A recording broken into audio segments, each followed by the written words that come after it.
247쪽에 37번을 보겠습니다. 37번. 진정 명의 회복을 등기원인으로 한 소유권 이전 등기 절차에 관한 설명으로 틀린 것은 1번. 토지거래 허가의 대상이 되는 부동산에 관하여 진정 명의 회복을 등기원인으로 하여 소유권 이전 등기를 신청하는 경우 토지거래 허가증을 제공할 필요가 없다. 토지거래 허가증은 첫 번째 유상일 것, 두 번째 계약이나 예약일 것, 세 번째 소유권에 관한 등기나 지상권에 관한 등기일 것, 가등기도 포함된다고 했죠. 근데 이 진정명의 회복을 위한 소유권 이전 등기는 등기원인이 계약이나 예약입니까? 네. 계약도 아니고 예약도 아니죠. 이거는 법률 규정에 의한 물권 취득이죠. 맞아요. 187조 기타에 들어가는 겁니다. 따라서 토지거래 허가증 첨부하지 않습니다. 2번. 이미 자기 앞으로 소유권을 표상하는 등기가 되어 있는 자는 현재의 등기 명의인과 공동으로 진정명의 회복을 등기원인으로 소유권 이전 등기를 신청할 수 있다. 진정명의 회복을 위한 소유권 이전 등기는 현재 등기 명의는 등기부상 권리를 상실하는 자죠. 등기무자. 그리고 회복하는 자는 등기 권리자죠. 공동신청을 통해서 등기가 이루어집니다. 다만 판결서가 있다면 단독 신청도 가능할 겁니다. 3번. 등기 권리자의 상속인도 소유권을 취득하는 자죠. 따라서 진정명의 회복을 원인으로 한 소유권 이전 등기 신청할 수 있습니다. 피상속인이 사망하게 되면 피상속인이 가지고 있는 모든 재산적 권리와 의무는 하나도 빠짐없이 상속인에게 포괄해서 승계가 되니까 피상속인이 신청할 수 있다면 상속인도 피상속인 사망한 다음에는 신청할 수 있는 겁니다. 4번. 신청 정보에는 등기원인 일자와 등기원인을 기록해야 된다. 등기원인은 기록합니다. 진정명의 회복이라고. 날짜는 기록하지 않는다. 그렇죠. 5번. 진정명의 회복을 원인으로 한 소유권 이전 등기 신청하는 경우 농지법상 농지증을 제공할 필요가 없다. 농지에 관해서 자신의 의지로 새로이 취득할 때만 농지증 첨부하죠. 근데 진정명의 회복을 위한 소유권 이전 등기는 새롭게 취득하는 게 아니죠. 맞아요. 따라서 맞는 집이 될 겁니다. 39번을 보시죠. 지상권 설정 등기에 관한 설명으로 틀린 것은 1번. 지상권 설정의 목적과 범위는 필요적 기록사항이다. 용익물권은 범위를 반드시 기록해야 되죠. 그리고 임차권도 범위도 반드시 기록해야 되죠. 그리고 지상권은 목적이 정해져 있죠. 건물 기타 공작물 소유 목적인지 수목의 소유 목적인지. 따라서 목적과 범위는 반드시 기록해야 됩니다. 지료는 돈의 의미가 있으니까 임의적 기록사항이죠. 돈의 의미가 있는 것 필요적 기록사항 세 가지 외워달라고 했죠. 전세권 등기에 있어서 전세금, 임차권 등기에 있어서 차익, 환매 등기에 있어서 환매대금, 즉 매매대금, 매매비용. 그 다음에 4번. 한 필지에 대한 공유지분이나 한 필지 토지 일부에 대한 지상권 등기는 할 수 없다. 지분에 대해서는 용익권 설정은 개념상 허용될 수 없죠.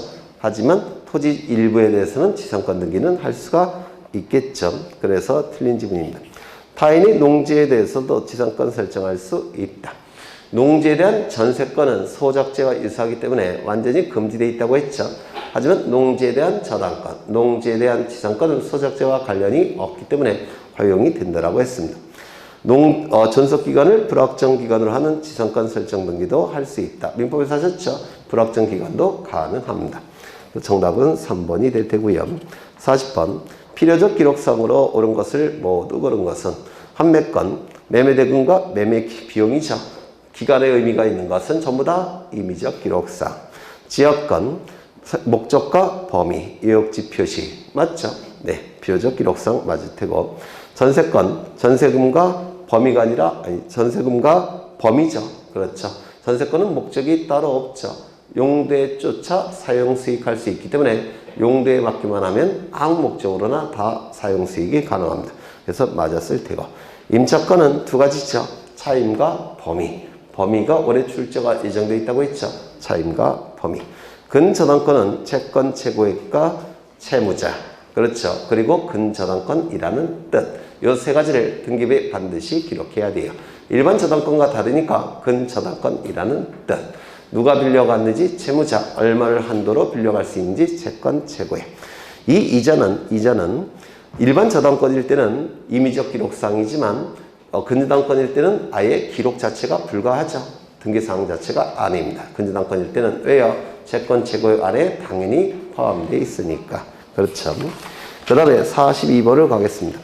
구분지상권에 관한 설명으로 틀린 것은 구분지상권의 설정 등기 신청 정보에는 목적과 범위를 기록해야 된다. 맞겠죠? 이것도 지상권의 일종이니까 목적과 범위를 기록해야 됩니다. 2번. 구분지상권의 목적은 보통 지상권의 목적과 동일하다. 맞습니까? 아니죠. 구분지상권은 건물, 기타, 공작물 소유 목적으로만 구분지상권 설정이 가능해요. 수목의 소유 목적으로는 구분지상권 설정할 수 없죠. 공중에 나무를 심을 수는 없잖아요. 땅 속에 나무를 심을 수는 없잖아요. 따라서 수목의 소유 목적으로는 구분지상권을 설정할 수가 없습니다. 그래서 동일하다가 틀렸고요. 구분지상권을 설정함에 있어서 지하 공간의 상하 범위를 명백히 해야 된다. 평균 해수면부터 50m 이상, 70m 이하 이런 식으로 구체적으로 범위를 특정해야 됩니다. 동일 토지에 관하여 지상권이 미치는 범위가 각각 다른 두 개의 구분지상권을 각각 따로 등기할 수 있습니까? 양립이 가능하죠. 네. 그 다음에 구분지상권 등기를 하고자 하는 토지에 통상의 지상권이나 전세권 등 토지를 사용하는 권리의 등기가 존재할 때는 그 신청 정보에 권리자의 승낙서를 제공해야 된다. 맞겠죠? 또한 이 구분지상권은 도면을 첨부한다, 첨부하지 않는다? 첨부하지 않는다. 그렇죠. 43번을 가겠습니다. 지역권 등기를 보실 건데요. 지역권 등기 여러 번 판사했던 겁니다.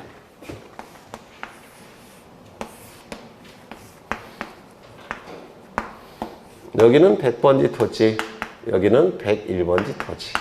소유자가 을입니다. 갑이 을에게 지역권을 설정해 줍니다.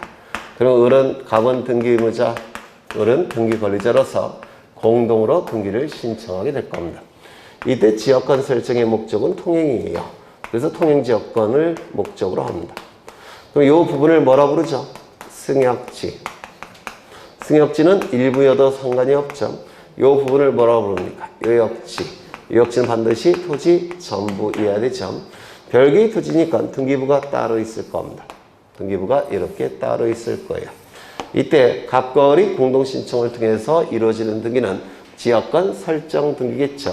따라서 여기 제한을 받는 토지 등기부인 승역지 등기부에 기록하는 겁니다. 1번 지역권 설정, 그 다음에 을. 이 지역권의 등기 명의는 기록한다 안 한다? 지역권의 등기 명의는 을 이렇게 기록해야 안 해요? 안 한다고 했죠. 지역권은 등기 명의를 기록하지 않습니다. 왜냐하면 을은 소유권도 가지고 있고 지역권도 같이 가지고 있죠. 그러면 소유권을 을이 병에게 넘길 때 지역권도 따라가야 되죠. 맞아요. 그런데 지역권 이전 등기라는 건 있습니까? 없습니까? 없어요. 만약에 여기다 을이라고 기록하면 1의 1번 지역권 이전 병 이렇게 기록해야 됩니다. 근데 지역권 이전 등기라는 건 존재하지 않아요. 그러면 여기다가 을이라고 기록할 수가 없습니다. 그래서 지역권은 다른 물건과 달리 등기 명의를 기록하지 않는다. 이거 꼭 기억해 두셔야 돼요. 그 다음에 여기 목적, 통행이라고 기록할 테고 범위도 기록할 테고 그리고 이 승역지라는 의미는 받드는 역할을 하는 토지라는 뜻이에요. 승자가 받들 승자예요. 유역지를 받드는 역할을 하는 토지. 그럼 어떤 토지를 받드는지 유역지를 표시해 줘야 돼요. 이렇게 표시를 하게 됩니다. 이는 지역권 설정 등기로서 갑과 을의 공동신청을 통해서 등기가 이루어집니다. 등기관이 이 등기를 하자마자 직권으로 유역지 등기부에 유역지 지역권 이렇게 등기를 해야 됩니다. 여기도 목적, 통행이겠죠. 승역지의 범위, 그 다음에 승역지를 표시해야 됩니다.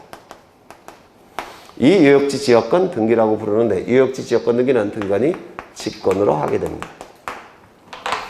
이 지역권이라는 권리는 두 토지 간의 이용관계를 조절하는 권리죠. 따라서 이용권을 가지고 있는 자는 지역권을 설정해 줄 수도 있고 이용권을 가지고 있는 자는 지역권을 설정받을 수도 있습니다. 따라서 갑이 이 100번지에 대해서 A에게 전세권을 설정해서 A가 전세권을 가지고 있다면 이 전세권은 사용수익 권능으로 구성되어 있죠. 이용권을 가지고 있으니까 이렇게 지역권 설정해 줄 수 있다 없다? 있다. 맞아요. 이용권을 가지고 있는 자는 지역권 설정해 줄 수 있고 이용권을 가지고 있는 자는 지역권을 설정받을 수도 있습니다. 민법에서 하셨을 거예요. 두 토지 간의 이용관계를 조절하는 권리가 지역권이기 때문에 배타성이 굉장히 약합니다. 민법에서 하셨죠. 그러면 요 A가 을에게 지역권을 설정해 준다면 이건 주등기입니까? 부기등기입니까? 하나, 둘, 부기등기. 맞아요. 이때 을은 B에게 전세 지상권을 설정해 줍니다. 그래서 B는 지상권을 가지고 있는 상태예요. 그러면 A가 없을 때 이렇게 지역권 설정해 줄 수 있습니까? 이것도 가능합니다. 이용권을 가지고 있는 데는 지역권 설정해 줄 수 있고 이용권을 가지고 있는 데는 지역권을 설정받을 수가 있는 겁니다. 그러면 갑이 B에게 지역권을 설정해 주면 주등기입니까? 부기등기입니까? 소유자 갑으로부터 첫 번째죠. 따라서 주등기가 될 겁니다. 갑은 A에게 전세권 설정해 줬고 을은 B에게 지상권을 설정해 줬습니다. 그러면 이렇게 지역권 설정해 줄 수 있냐? 이것도 가능해요. 그러면 이거는 소유자로부터 몇 번째예요? 두 번째. 따라서 무슨 등기? 부기등기. 그렇죠. 그러면 문제를 보시면 1번 지역권 설정 등기는 지역권자가 등기 권리자, 설정자가 등기임자로서 공동으로 신청함이 원칙이다. 지역권 설정 등기는 공동 신청이 원칙이죠. 2번 승역지의 전세권자가 지역권을 설정해 주는 경우 그 지역권 설정 등기는 전세권의 부기 등기로 한다. 맞겠죠? 소유자로부터 두 번째니까. 3번 승역지는 한 필지 전부도 가능하며 일부도 무방하지만 유역지는 한 필지 전부 이어야 된다. 제한을 받는 토지는 이게 작으면 작을수록 좋아요. 따라서 승역지는 일부도 가능한 겁니다. 그 다음에 유역지 같은 경우는 편익을 제공받는 토지죠. 편익을 제공받는 토지는 크면 클수록 좋습니다. 따라서 반드시 전부 이어야 됩니다. 그 다음에 4번 지역권 설정 등기 신청 정보에는 부동산 표시 등 일반적인 기록사항 이외에 지역권 설정의 목적과 범위를 기록해야 된다. 맞죠? 그리고 유역지도 표시가 돼야 됩니다. 5번 유역지 소유권이 이전된 경우 지역권 이전의 효력이 발생하기 위해서는 원칙적으로 지역권 이전 등기를 해야 된다. 지역권 이전 등기라는 건 존재하지 않는다고 했죠. 그래서 틀린 점이 됩니다. 44번 지역권 설정 등기에 관한 설명으로 틀린 것은 1번 지역권은 승역지 관할 등기관서에 그 등기를 신청해야 된다. 맞죠? 승역지 등기소에 하는 겁니다. 2번 지역권 설정 등기는 소유권에 의한 경우에는 주등기로 하고 지상권 등 소유권 이외의 경우에는 부기등기로 실행한다. 맞죠? 3번 유역지가 다른 등기소 관할에 속할 때는 지역권 설정 등기 사항과 신청 정보의 접수 연월일을 유역지 등기소에 통지해야 한다. 통지받은 그 다른 관할의 등기소가 직권에 의해서 유역지 지역권 등기를 하게 될 겁니다. 4번 통지받은 유역지 등기소 등기관은 직권으로 유역지 등기 기록에 일정 사항을 등기하여야 한다. 맞겠죠? 5번 한 필지를 유역지로 하여 수개의 필지가 승역지인 경우에는 그러면 승역지 소유자가 다 다르죠? 맞아요. 지역권 설정 등기는 승역지별로 신청할 필요 없이 한 건으로 신청할 수 있다. 아니죠. 승역지별로 다 등기부가 따로 존재하니까 다 따로 지역권 설정 등기를 해야 될 겁니다. 그래서 틀린 점이 될 테고요. 45번은 민법 문제니까 넘기시고 46번도 다 똑같은 문제예요. 넘어가겠습니다. 쭉 넘기셔갖고 49번을 보시죠. 네, 다 여러분이 쉽게 풀 수 있는 문제들입니다. 49번을 보시면 전세권 등기에 관한 설명으로 틀린 것은 1번 전세권 설정 등기를 신청하는 경우 전세금과 범위를 기록해야 한다. 맞겠죠? 전세금 범위. 2번 등기원인의 위약금 약정이 있는 경우 등기관은 전세권 설정 등기를 할 때 이를 기록한다. 이 약정 등기죠. 등기법에 근거 규정이 있을 때는 언제나 무슨 등기한다고요? 부기 등기. 그렇죠. 3번 공유 부동산의 전세권을 설정한 경우 그 등기 기록에 공유자 1,000원이 등기임자이다. 맞습니까? 이때는 지분이 아니라 토지 자체에 대한 것이라고 했죠. 그렇죠. 그 다음에 4번 전세권이 소멸하기 전에 전세금 반환 채권의 일부 양도에 따른 전세권 일부 이전 등기를 신청할 수 있다. 어디가 틀렸습니까? 소멸하기 전이 틀렸죠. 소멸한 후에 한다고 했죠. 기억나셔요? 네, 여러 번 설명을 드린 겁니다. 5번 전세권자가 소재불명이 된 경우 소재불명이라는 단어가 나오면 공시채고 채권 판결 단독 신청 기억나십니까? 공시채고 채권 판결 단독 신청. 그래서 이 질문은 없다니까 맞습니다. 넘기겠습니다. 51번을 가시는데요. 등기에 관한 설명으로 옳은 것은 모두 몇 개인가? 기억번. 각 공유자 간의 공유지분은 등기되지 않아도 공유의 성립에는 영향이 없다. 맞아요? 틀려요? 원칙적으로 공유지분은 등기부에 기록이 되죠. 그런데 등기부에 공유지분이 기록되지 않았을 때 우리 민법은 어떻게 보죠? 균분으로 추정하죠. 맞아요. 균분으로 추정하고 있기 때문에 공유의 성립에는 영향이 없습니다. 물론 지분을 기록하는 게 맞지만 기록하지 않았다고 한다면 균분으로 추정이 되기 때문에 똑같이 나눠 갖는 겁니다. 2번. 상속을 원인으로 한 지상권 이전 등기는 부기 등기로 한다. 지상권 이전 등기는 소유자로부터 몇 번째인가요? 두 번째. 따라서 무슨 등기? 부기 등기. 지상권은 한 필지 토지 일부에 성립할 수 있다. 맞겠죠? 다만 도면을 첨부해야 되겠죠. 지역권에서 승역지는 한 필지 토지 전부이어야 된다. 일부도 가능하죠. 4번. 미음번. 전세권이 소멸되었으나 그 등기가 말소되지 않고 있는 건물에는 새로운 전세권 설정 등기 할 수 있습니까? 없죠. 이게 뭐죠? 후등기 저지력. 설령 무효인 등기일지라도 등기부에 남아있다면 형식적으로나마 확정된 효력이 있기 때문에 그 무효인 등기와 양립할 수 없는 등기가 뒤에 나타나는 것을 저지시키는데 이를 후등기 저지력이라고 얘기했습니다. 후등기 저지력은 출제될 가능성이 대단히 높기 때문에 좀 기억해 두셔야 돼요. 그 다음에 52번은 뭐 똑같은 문제니까 넘기겠습니다. 54번을 보시죠. 54번. 그냥 넘어간 건데 이거 설명을 듣고 싶다 그러면 저한테 질문하셔요. 쉬는 시간에. 네. 54번. 용의권 등기에 관한 설명으로 옳은 것은 1번. 토지 전세권의 존속기간 만료 후에는 토지 전세권에 대한 저당권 설정 등기를 할 수 있다. 맞아요? 틀려요? 틀리죠? 네. 우리가 전세권부 저당권에서 그 전세권은 용익물권으로서의 전세권을 얘기하는 겁니다. 그래서 돈을 빌리고 담보로 제공할 때 이 전세권은 담보물권으로서의 전세권이 아니라 용익물권으로서의 전세권을 담보로 제공하는 겁니다. 이게 전세권부 저당권이죠.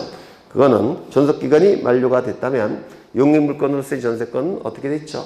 소멸되었죠. 담보로 제공할 수 있을까요? 없을까요? 없습니다. 2번. 전세권의 전세금 증액에 따른 변경 등기를 신청하는 경우 후순위 저당권자는 손해가 발생할 가능성이 있을까요? 없을까요?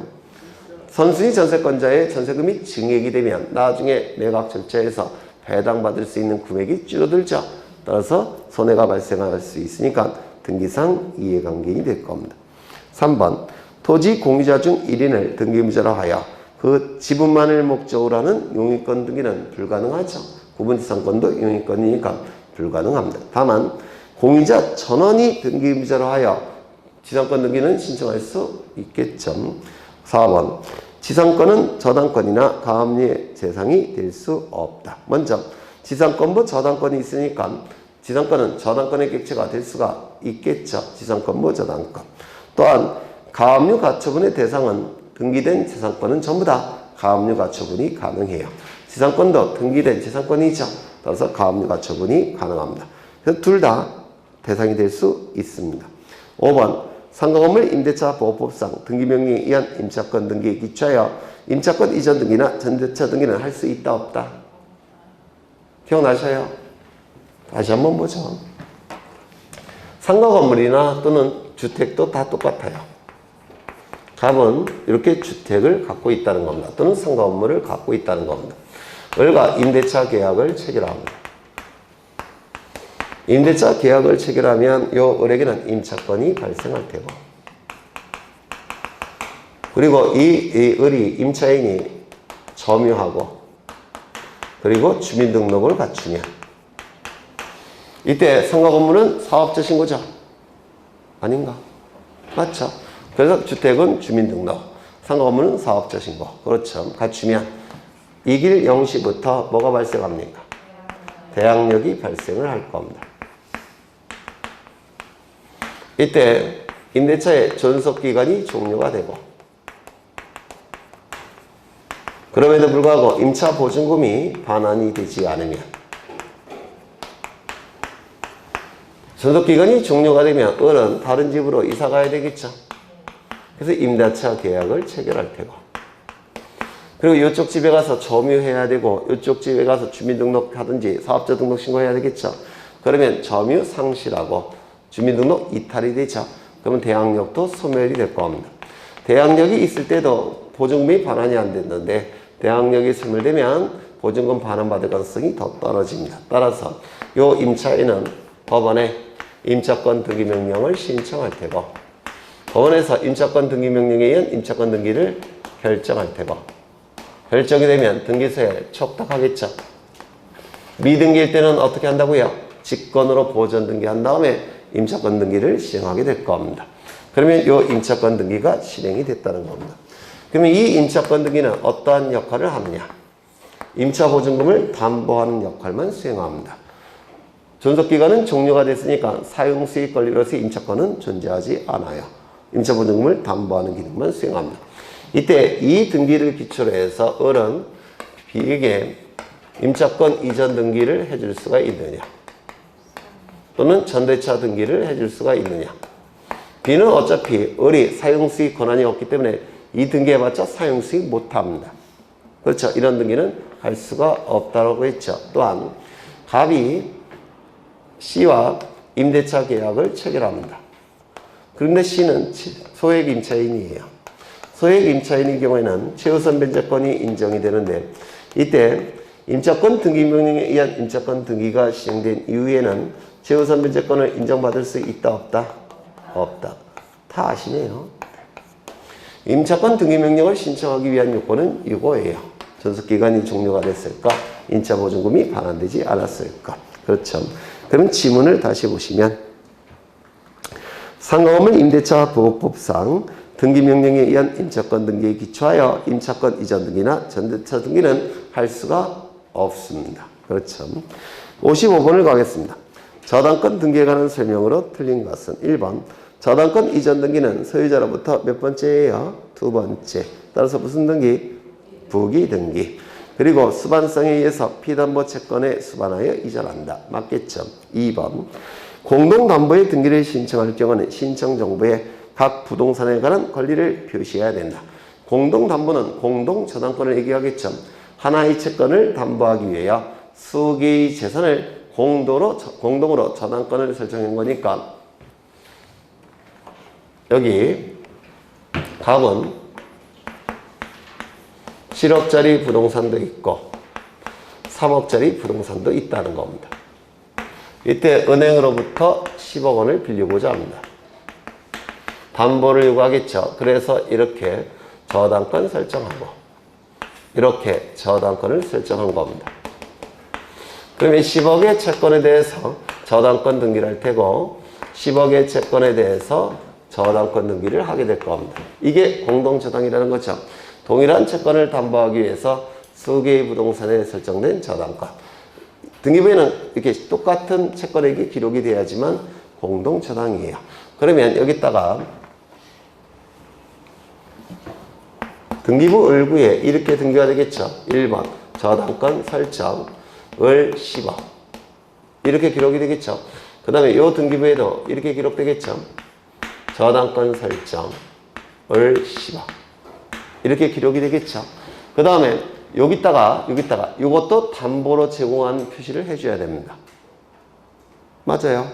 여기다가 이것도 담보로 제공한 표시를 해줘야 돼요. 그래서 각각의 기타란에 공동담보 이렇게 표시를 해줘야 됩니다. 왜냐면 하나의 채권을 담보하기 위해서 수개를 같이 담보로 제공한 거니까 서로 담보가 되는 것이죠.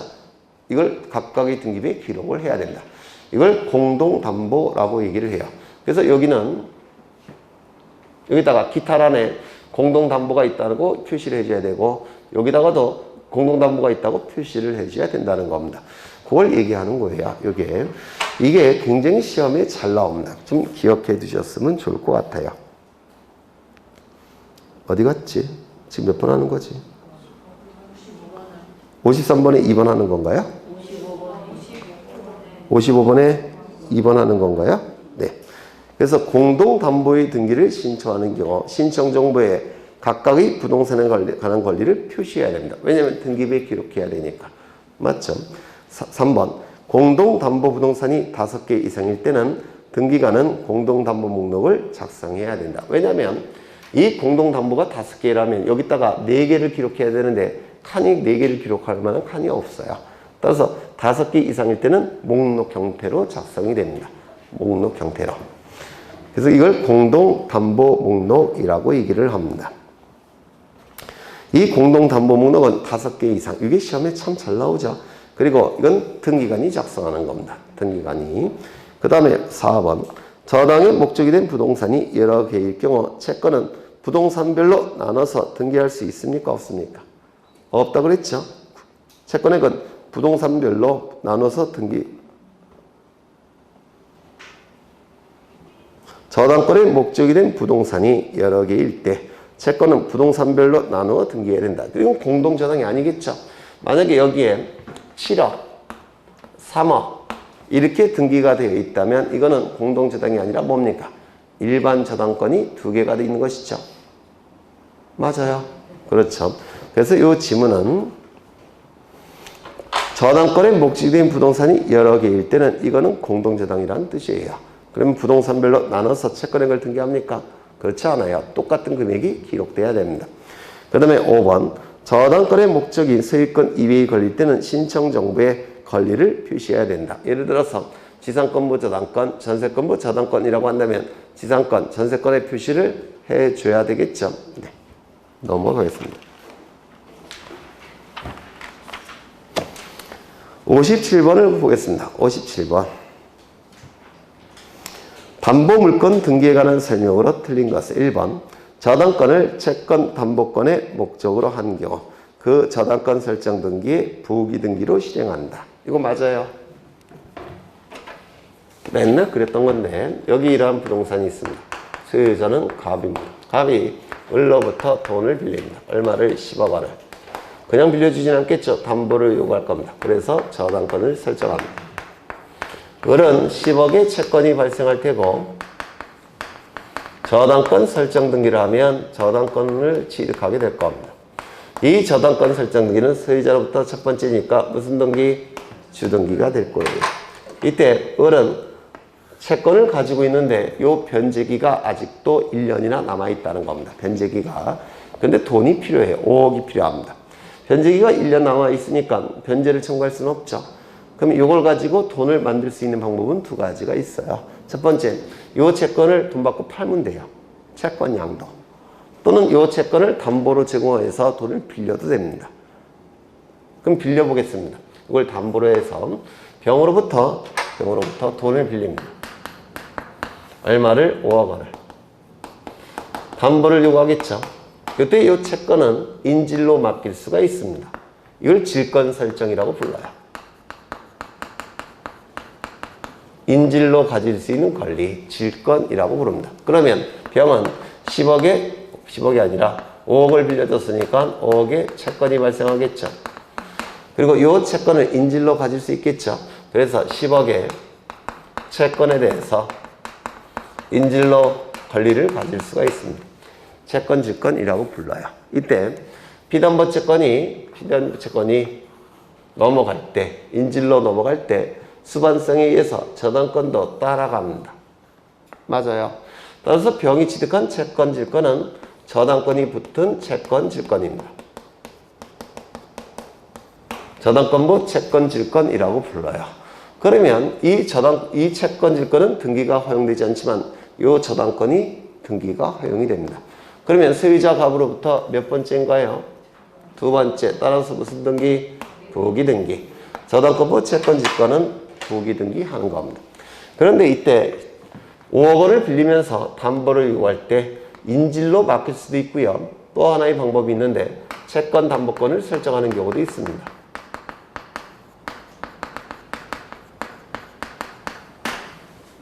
이게 동산 및 채권 담보 등에 관한 법률에 의해서 인정되는 일종의 물건이에요. 특별법에 의해서 인정되는 물건입니다. 그러면 이때 5억의 채권이 병에게는 발생할 테고 그 다음에 이제 10억 원의 채권 질권이 아니라 뭘 취득하는 겁니까? 10억 원의 채권 담보권을 취득하는 겁니다. 이때 피담보 채권이 담보로 넘어갈 때 저당권도 수반성에 의해서 따라갑니다. 그러면 이 채권 담보권도 마찬가지로 저당권이 붙은 채권 담보권이라고 불러요. 저당권부 채권 담보권. 이때 이 저당권이 등기가 가능하죠. 소유자 가부로부터 몇 번째인가요? 두 번째. 무슨 등기? 부기 등기. 그래서 저당권부 채권 질권과 저당권부 채권 담보권은 같은 역할을 하는 겁니다. 이거는 민법에서 인정하는 물건이고 이거는 특별법에서 인정하는 물건입니다. 민법에서 하셨을 거예요. 그쵸? 그러면 지문을 다시 보시면 저당권을 채권 담보권의 목적으로 한 경우 저당권 설정 등기에 무슨 등기로 시정한다? 부기 등기. 왜요? 소유자로부터 두 번째니까. 그렇죠. 2번 저당권의 피담보 채권은 금전 채권임을 유하지 아니한다. 맞습니까? 피담보 채권은 반드시 금전 채권일 필요는 없죠. 다만 이 저당권은 피담보 채권이 변제기에 변제되지 않으면 저당권 실행하죠. 저당권을 실행한다는 얘기는 경매 절차로 넘긴다는 뜻이에요. 그럼 매각 대금으로부터 순위에 맞춰서 배당을 받아가죠. 그래서 이 저당권은 배당을 받아가는 권리입니다. 그렇다면 피담보 채권이 금전 이외의 채권일 때는 나중에 배당 받아갈 때를 대비해서 채권 평가액을 등기부에 반드시 기록해야 됩니다. 금전 이외의 채권일 때는 반드시 등기부에 뭘 기록해야 된다고요? 채권 평가액. 따라서 신청 정보에도 평가액이 반드시 기록되어 있어야 됩니다. 그래서 금전 채권임을 유하지 않는다. 맞는 지문이고 대신 등기부와 신청 정보에 채권 평가액이 반드시 기록되어 있어야 됩니다. 3번 저당권으로 담보한 채권을 질권의 목적으로 한 경우 저당권 등기에 질권의 부기 등기를 하지 않아도 질권의 효력이 저당권에 미치느냐? 질권의 효력이 저당권에 미치기 위해서는 무슨 등기 해야 된다고요? 부기 등기. 이게 저당권부 채권 질권이라고 부릅니다. 채권 담보권도 아까 무슨 등기 한다고요? 부기 등기. 그렇죠. 그 다음에 한 필지 토지의 특정 일부를 객체로 하는 저당권 등기는 당연히 허용되지 않죠. 지분에 대해서는 저당권 등기가 허용되겠지만 5번 근저당권 설정 등기에는 채권 최고액과 반드시 채무자가 반드시 기재되어야 하지만 누가 빌려갔는지 채무자, 얼마를 한도로 빌려갈 수 있는지 채권 최고액, 그리고 근저당권이라는 뜻도 기록해야 됩니다. 일반 저당권과 구별해야 되니까. 하지만 존속기간은 이건 임의적 기록상이죠. 기간의 의미가 있는 건 임의적 기록상. 그렇죠. 그래서 그렇지 않다. 맞는 집이 될 겁니다. 그 다음에 뭐 58번은 다 겹치는 거고 넘겨보겠습니다. 59번을 보겠습니다. 근저당권에 관한 설명으로 틀린 것은 1번. 이건 좀 어려운 건데 이거 좀 보겠습니다.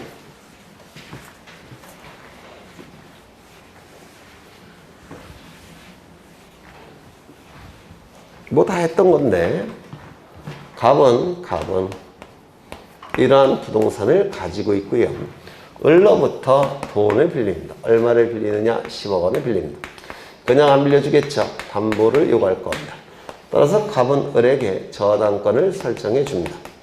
저당권이 설정되기 위해서는 저당권 설정 계약이 체결돼야 되죠. 물권행위. 그리고 저당권 설정 등기까지 이루어지게 되면 저당권이 설정이 될 겁니다. 따라서 을은 10억의 피담보 채권과 저당권을 취득하게 될 겁니다.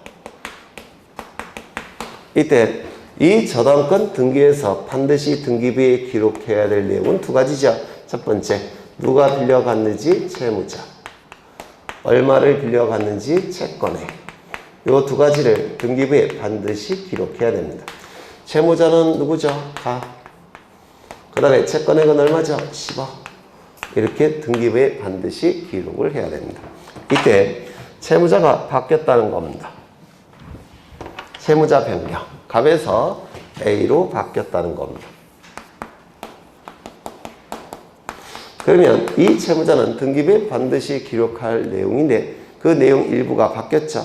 그럼 저당권의 내용 일부가 바뀌었으니까 무슨 등기할까요? 저당권 변경 등기를 하게 될 겁니다. 따라서 채무자가 바뀌었을 때는 저당권 변경 등기를 하게 돼요. 그러면 채무자가 바뀌는 저당권 변경 등기는 등기 원인이 뭐냐면 갑이 10억의 채무를 가지고 있는데 이 채무를 A에게 인수합니다. 채무 인수. 그러면 채무 인수가 이루어졌으면 갑에서 A로 채무가 인수가 됐으면 채무자 바뀐 거예요. 그래서 채무자 변경으로 인한 저당권 변경 등의 등기 원인은 뭐라고요? 채무 인수. 물론 병존적 채무 인수, 면책적 채무 인수 이렇게 여러 가지가 있는데 그것까지는 모르셔도 될 것 같아요. 다시요. 채무자 변경으로 인한 저당권 변경 등기의 등기 원인은 뭐라고요? 채무 인수. 그렇죠. 그러면 이 저당권 변경 등기가 이루어짐으로 인해서 이익이 발생하는 자는 누굴까요? 을은 예전에는 갑의 재산에 대해서만 채권을 만족받을 수 있었죠. 맞아요. 이제는 누구의 재산에 대해서도 채권을 만족받을 수 있을까요? A. 책임 재산이 늘어난다 이렇게 얘기합니다. 그럼 이 채권을 변제받을 가능성이 더 높아지는 겁니다. 을은 A에게 채무자에게 10억 변제를 청구하고 변제를 하지 않을 때 이거 경매 절차로 넘길 수가 있는 겁니다. 따라서 변제를 받을 가능성이 더 높아져요. 채무자가 바뀌면. 따라서 이익이 발생한 자는 누구죠? 저당권자, 등기관리자. 불이익이 발생한 자는 누굴까요? 일단 A는 안 돼요. 왜냐면 등기관리자, 등기의무자는 당사자 중에서 불이익이 발생한 자가 등기의무자입니다. 당사자는 누구죠? 갑과 을이죠. A는 등기관리자, 등기의무자가 될 수는 없습니다. 당사자가 아니니까. 그러면 불이익이 발생한 자는 누구겠습니까? 갑. 왜 불이익이 발생하냐면 예전에는 자신이 채무를 변제하지 않았으면 자신의 부동산이 경매로 넘어가죠. 이제는 누가 변제를 안 해도 경매로 넘어갑니까? A가 변제하지 않아도 경매로 넘어가 버립니다. 불이익이 발생하죠. 등기의무자. 그래서 채무자 변경으로 인한 저당권 변경 등기, 등기 원인은 채무 인수이고 등기관리자는 저당권자, 등기의무자는 설정자. 이거 꼭 기억해 두셔야 됩니다. 두 번째, 채권자를 바꿔보겠습니다. 이젠 채권자 바꿔보죠. 이 채권을 다른 자에게 양도하면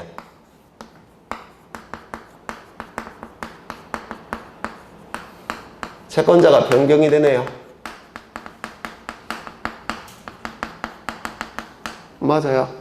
요 B가 새로운 채권자 아닙니까? 그러면 여기 수반성에 의해서 저당권도 따라가네요. 그럼 B는 10억의 채권이 발생할 테고 그 다음에 저당권의 주체가 바뀌었으니까 저당권 무슨 등기 할까요? 이전 등기.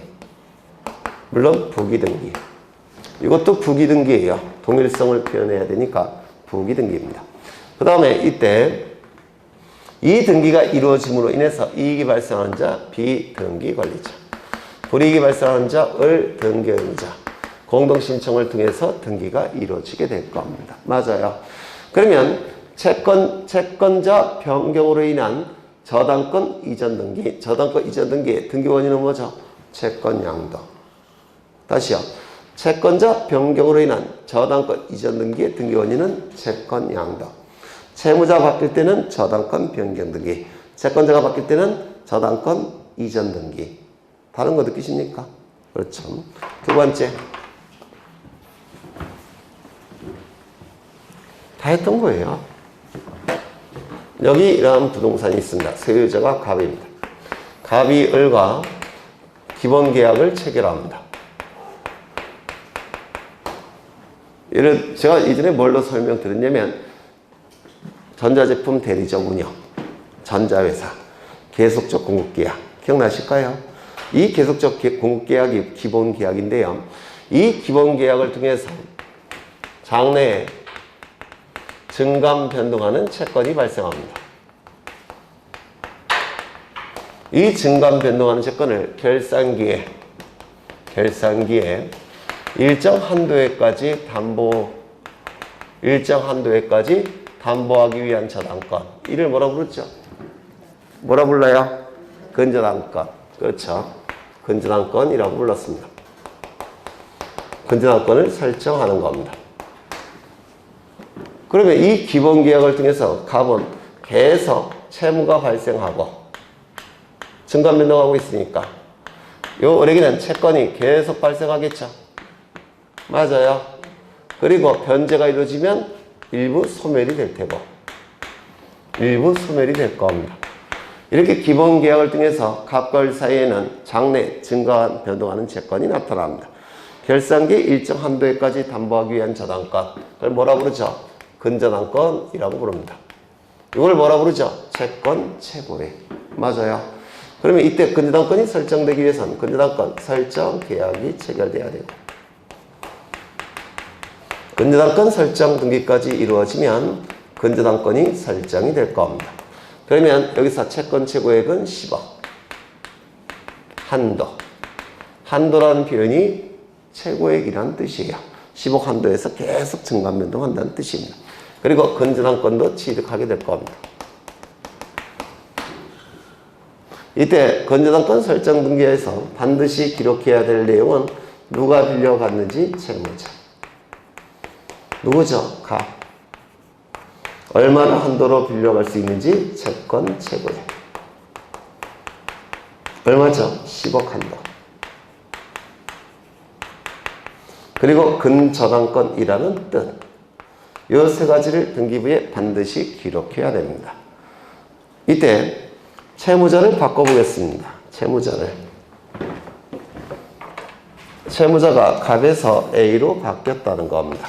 채무자는 근저당권의 내용을 이루는 거니까 내용이 일부 바뀌었죠. 따라서 무슨 등기할까요?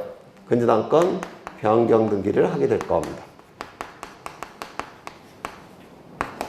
채무자가 변경이 되면 근저당권 변경 등기를 하게 될 겁니다.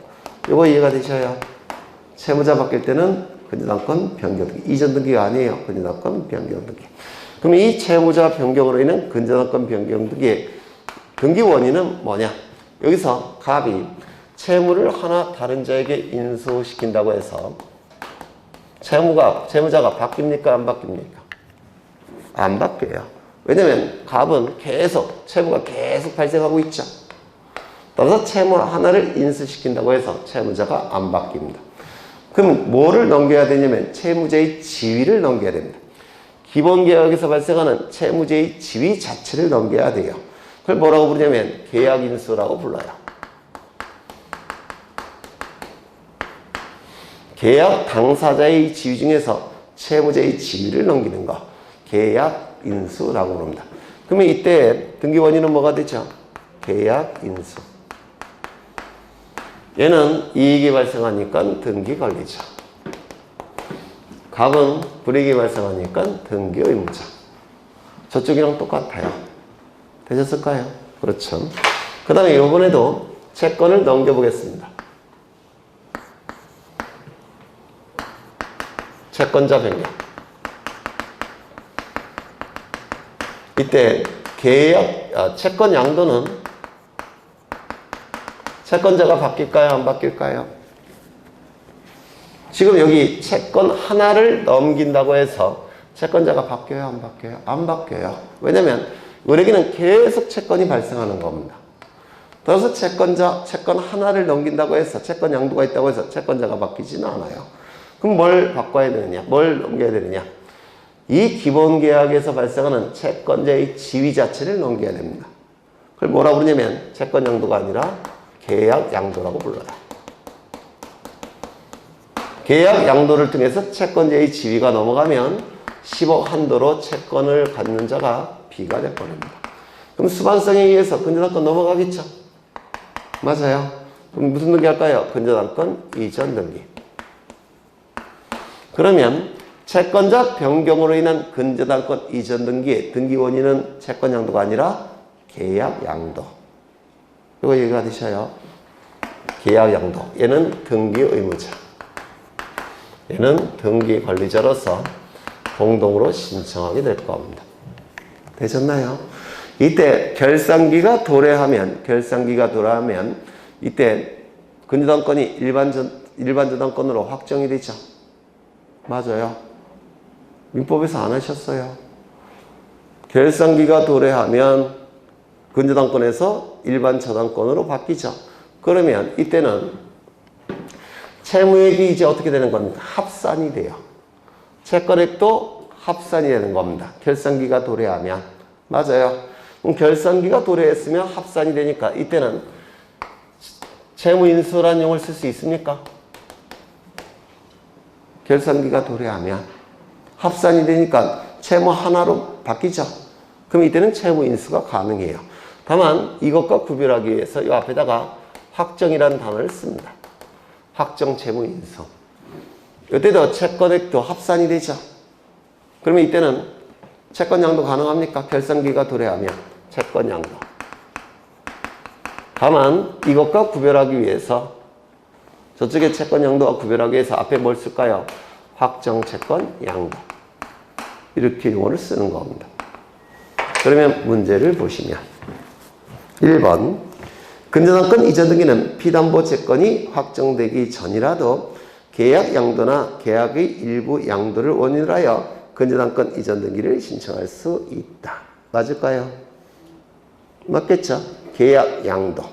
일부 양도가 이루어지면 근저당권을 지분 형태로 공유하는 겁니다. 일부 양도가 이루어지면.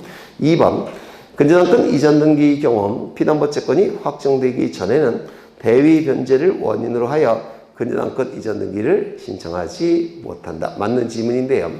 대위 변제라는 건 뭐냐면 예전에 설명드린 것 같은데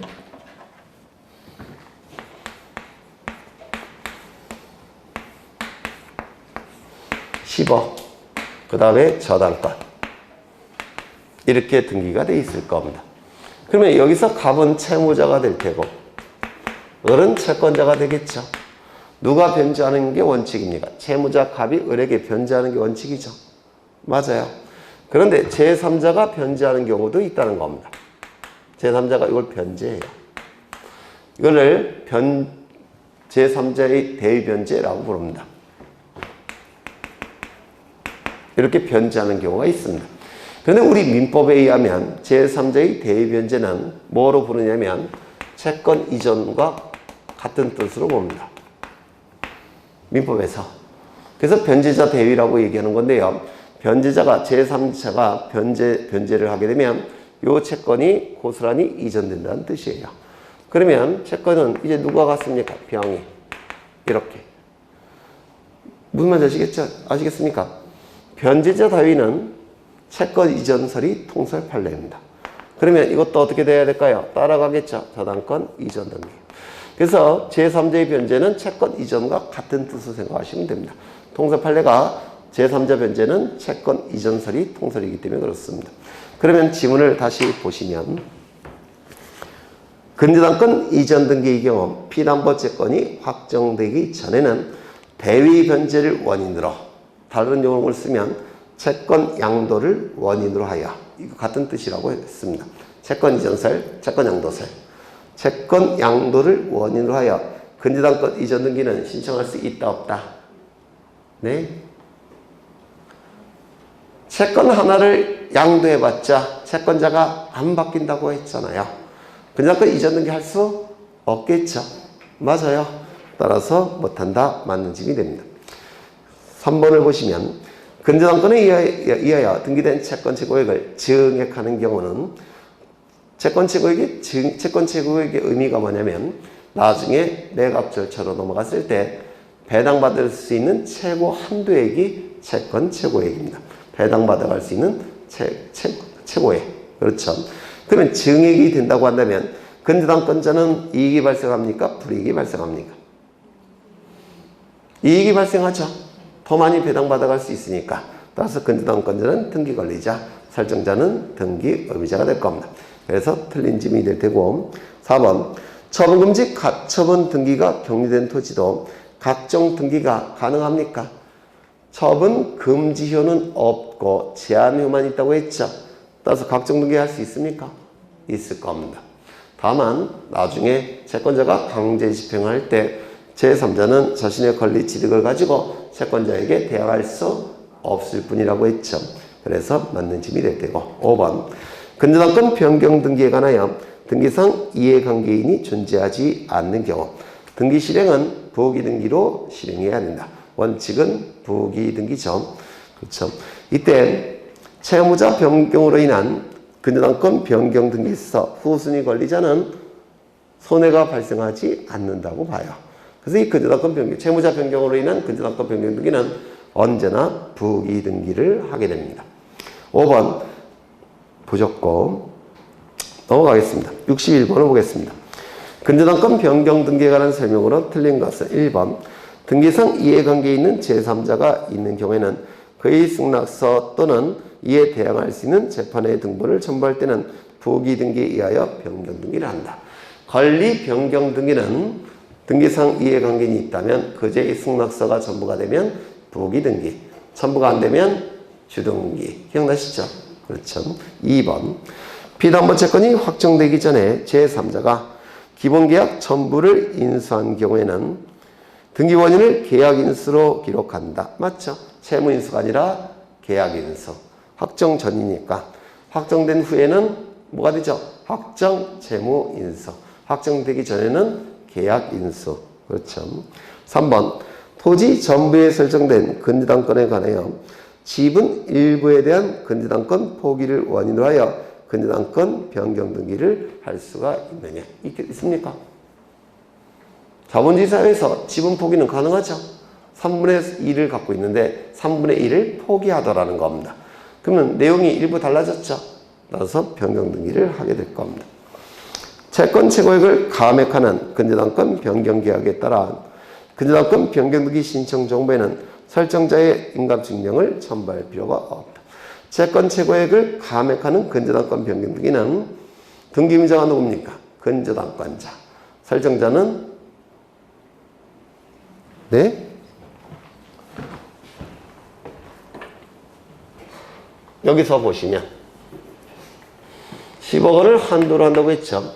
근데 이걸 감액하겠다는 겁니다. 얼마로? 5억 원으로. 그러면 이때 근저당권의 내용이 바뀌었으니까 근저당권 변경 등기하겠죠. 이 등기가 이루어짐으로 인해서 불이익이 발생한 자는 을이 되겠죠. 등기 의무자. 이익이 발생한 자는 누굽니까? 갑이 되겠죠. 등기 권리자. 소유권의 등기 명의는 누굽니까? 갑이죠. 소유권의 등기 명의. 같은 사람입니까? 다른 사람입니까? 따라서 등기의무자 을은 인감증명 첨부해야 안 해요? 인감증명 첨부 안 하겠죠. 소유권의 등기명의인이 등기의무자일 때 등기의무자가 인감증명을 첨부하는 거니까 없다가 맞는 집이 될 겁니다. 중축된 건물이 기존 건물과 일체성이 인정되어 건물 표시 변경 등기로 증축 등기가 된 경우, 이건 표제부 등기입니다. 증축 건물에 저당권의 효력이 미치도록 하기 위해서는 별도로 변경 등기를 할 필요가 없죠. 왜요? 이 저당권의 효력은 부합물 중물에도 당연히 효력이 미치기 때문에 저당권 변경 등기를 할 필요는 없습니다. 넘기겠습니다. 62번. 근저당권 등기에 관한 설명으로 틀린 것은 1번 피담보 채권의 확정 전에 채권자의 지위가 전부 양도된 경우 근저당권 이전 등기 등기 원인은 채권 양도가 아니라 계약 양도. 확정된 후라고 한다면 확정 채권 양도. 그렇죠. 2번 동일 부동산에 대한 하나의 근저당권 설정 계약서로 여러 개의 근저당권 설정 등기를 신청하는 것은 허용되지 않는다. 등기 선례의 내용인데 맞는 지문이에요. 여러 개의 근저당권 설정 등기를 신청하기 위해서는 설정 계약서가 여러 장 제출돼야 됩니다. 각각의 등기마다 등기원인 증명 정보가 따로 제출돼야 돼요. 그래서 한 장으로 여러 개의 근저당권 등기는 할 수가 없습니다. 외워두시죠, 그냥. 그 다음에 3번 채권 최고액의 변경 등기를 신청하는 경우에는 등기 신청 수수료를 납부하지 아니한다. 그래서 증액이 될 때는 근저당권자의 이익이 발생하죠. 따라서 이익은 수수료를 내야 됩니다. 하나만 기억하시죠. 표제부 등기는 수수료 내지 않는다. 이거 하나만 기억하죠. 표제부 등기는 수수료 내지 않는다. 그거 하나만 기억해 두십니다.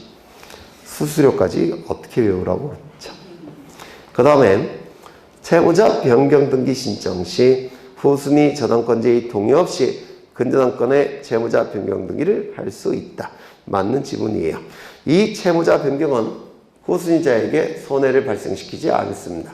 따라서 이때는 언제나 부기 등기에 의하게 될 거예요. 그렇죠. 맞는 지문입니다. 동의가 필요 없습니다. 승낙서도 당연히 필요가 없고. 왜? 후순위자에게 손해가 발생할 가능성은 없다라고 봅니다. 그 다음에 5번 근저당권 등기 말소 신청 시 등기명인 표시에 변경 사유가 있더라도 신청 정보의 변경을 증명하는 서면을 제공함으로써 등기명인 표시 변경 등기를 생략할 수 있다. 이 근저당권자가 주소지가 바뀌었다는 겁니다. 서울에서 경기도로. 그러면 이 근저당권 말소 등기할 때 주소지 바꾸는 등기 한 다음에 말소하느냐? 그럴 필요는 없다는 겁니다. 어차피 말소될지 아니까. 무슨 말인지 아시겠죠? 따라서 이때는 근저당권 표시 변경 등기 할 필요 없이 등기명인 표시 변경 등기 할 필요 없이 그냥 말소를 시킵니다. 말소되는 자에 불과하니까.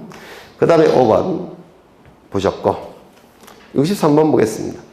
여러 명의 채무자가 연대 채무자일 경우 등기 기록에는 단순히 채무자로 기록해야 된다. 여러 번 보셨죠? 채무자의 관계가 분할 채무건, 연대 채무건 그걸 등기부에 기록할 이유는 없다라고 했죠. 왜요? 불가분성 때문에. 그렇죠. 따라서 이 저당권자는 피담보 채권이 전액이 변제되지 않은 한 저당권 하나를 갖고 있는 것이죠. 따라서 채무자의 관계가 어떤 관계건 저당권자 입장에서는 전혀 의미가 없습니다. 따라서 연대 채무자로 기록하지 않고 그냥 단순히 채무자로만 기록한다고 했죠.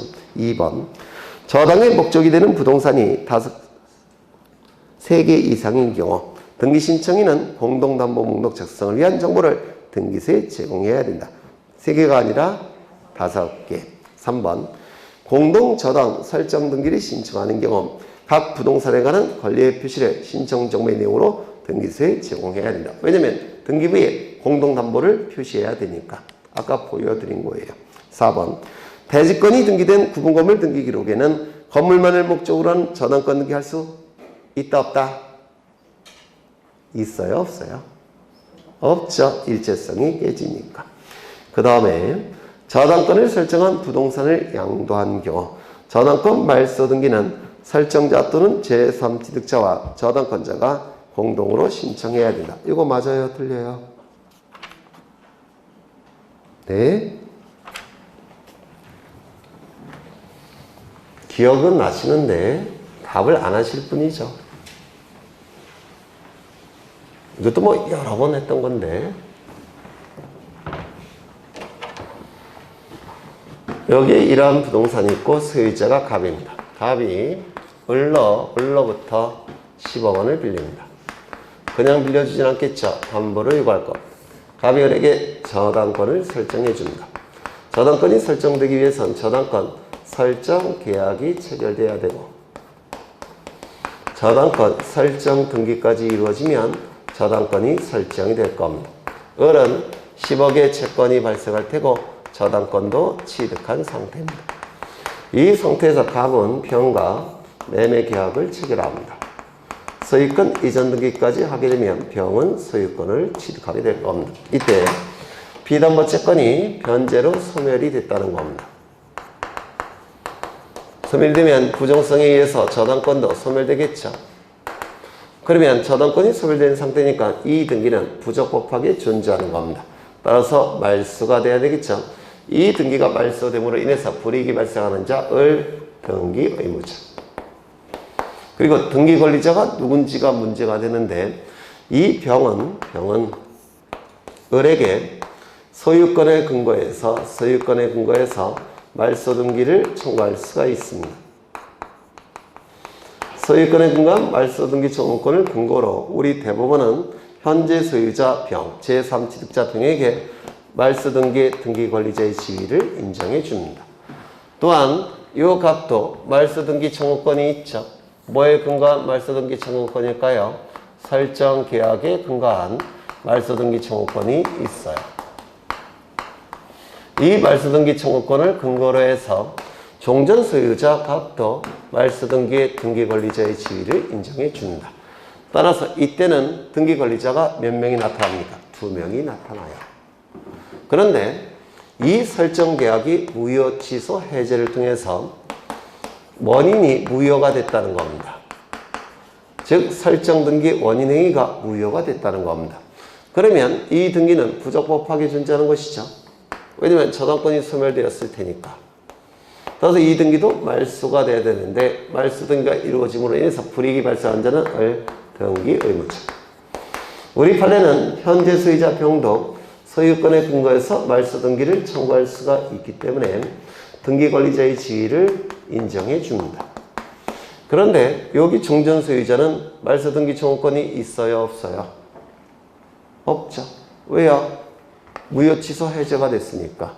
이게 없는 것이죠. 따라서 종전 소유자는 말소 등기 청구권이 없습니다. 따라서 등기 권리자의 지위를 인정받습니까? 못 받습니까? 못 받아요. 그게 둘로 나눠야 됩니다.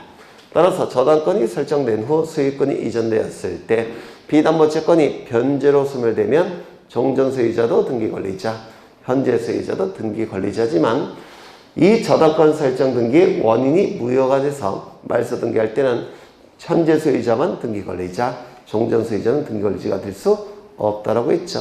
이거 여러 번 설명을 드린 거예요. 그러면 지문을 다시 보시면 저당권을 설정한 부동산을 제3자에게 양도한 경우 저당권 말소 등기는 저당권 설정자 또는 제3취득자와 저당권자가 공동으로 신청해야 된다. 이때 보통 저당권 말소 등기는 원칙이 변제로 소멸해서 말소되는 게 일반적이죠. 그럼 변제를 얘기하는 겁니다. 지문이. 하지만 원인 무효일 때는 말소 등기의 등기 권리자가 몇 명 나타난다고요? 1명. 두 개를 둘 다 기억해 두셔야 됩니다. 이게 19회 때 출제가 됐다고 했죠. 19회 때 출제가 됐을 때 득점하신 분이 없으셨어요. 이게. 그 다음에 넘어가겠습니다. 65번을 보시죠. 65번까지만 보고 끝내겠습니다. 65번. 담보 물건에 관한 등기에 관한 설명으로 틀린 것은 1번. 지상권이나 전세권을 목적으로 한 저당권 설정 등기는 소유자로부터 몇 번째일까요? 두 번째. 따라서 무슨 등기? 부기 등기. 2번.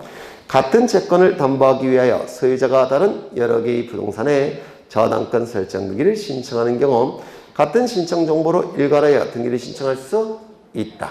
일괄 신청을 얘기하는 것이죠. 3번. 장래 증가나 감소하는 불특정 채권을 담보하기 위해서 근저당권 설정 등기나 근질권 설정 등기도 가능하다. 맞는 지문인데요. 저당권은 일반 저당권, 근저당권이 있죠. 채권액이 확정되어 있으면 일반 저당권, 증권 변동에서 채권 최고액이라면 근저당권, 질권도 마찬가지입니다. 일반 질권은 채권액이 확정되어 있는 것이고 그 다음에 채권 최고액이 있다면 근질권도 가능해요. 근질권. 그래서 질권도 일반 질권과 근질권이 있습니다.